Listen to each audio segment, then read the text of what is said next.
order, and I call the member for Richmond. Thank you, Deputy Speaker. And I rise to condemn this government's dangerous plans to develop a nuclear power industry in Australia. We're seeing intensifying pressure from the Liberals and Nationals at all levels of government pushing this very toxic agenda.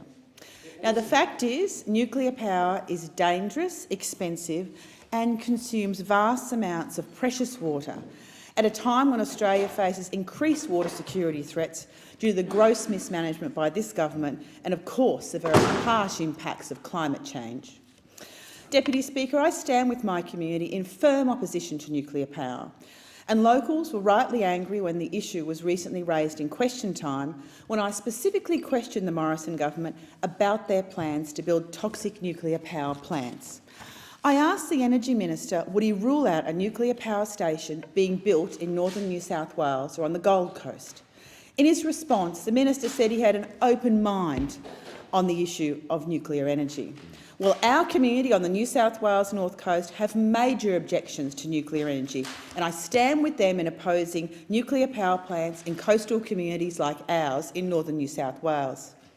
Now, Deputy Speaker, we've seen so many Liberal and National members strongly advocating this idea, and the Prime Minister has even said that nuclear power is not on his agenda. We also saw the Nationals MP, the member for New England, with his bizarre idea that authorities could get around public concerns about safety of nuclear energy by giving people free power if they could see a nuclear reactor from their home. Quite bizarre. We also have the New South Wales Nationals leader and Deputy Premier, John Barilaro, calling nuclear power the solution to cheaper energy. And in June, we had the New South Wales Nationals at their annual conference vote to support the use of nuclear power in Australia. Just shows how out of touch the Nationals are. And on the New South Wales North Coast, in the Tweed Shire, we've alarmingly seen Liberal councillor James Owen's strong support for nuclear power, which shows how incredibly dangerous he is for our region. It's well known that the risky and reckless James Owen can't be trusted and doesn't share our values. Deputy Speaker, in a clear sign the extremists are still dictating the government's energy policy, the Minister for Energy has recently established a parliamentary inquiry into an Australian nuclear power industry, and this is all done with the sole purpose of pushing their nuclear power agenda.